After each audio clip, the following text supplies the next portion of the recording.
All right, so we've talked about how to solve proportions by using mental math, by just multiplying. So now let's throw in this process of cross multiplying. So we've done a previous video on cross multiplication. I will link that in the description of this one, just kind of telling us what it is and why it works. So now let's actually use cross multiplying, the idea of it, to solve some proportions.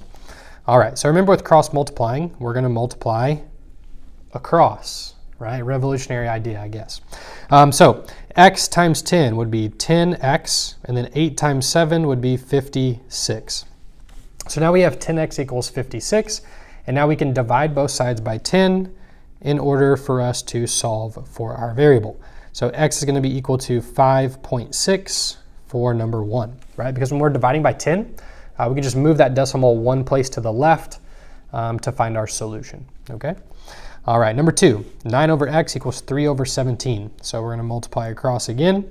X times 3 would be 3x, and now we can do 9 times 17 to get 153. Now let's divide both sides by 3. So we divide 153 by 3, and we get x is equal to 51.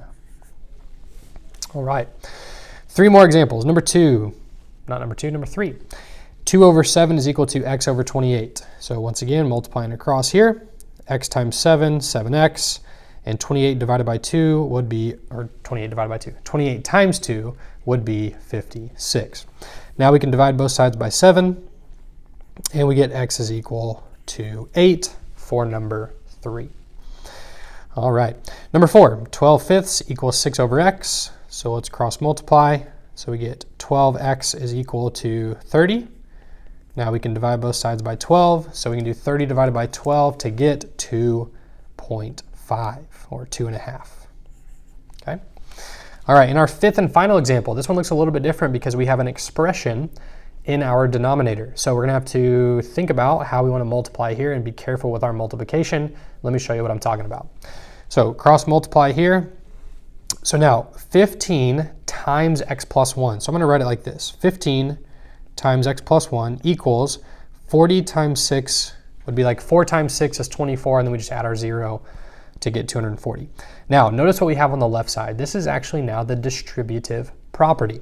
So we have to multiply 15 by x and by 1. So this actually becomes 15x plus 15 equals 240. So now we're going to subtract 15 from both sides.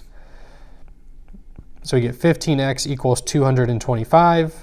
We divide now by 15, and we'll come write our answer up here. We get x is equal to 15 once we do 225 divided by 15.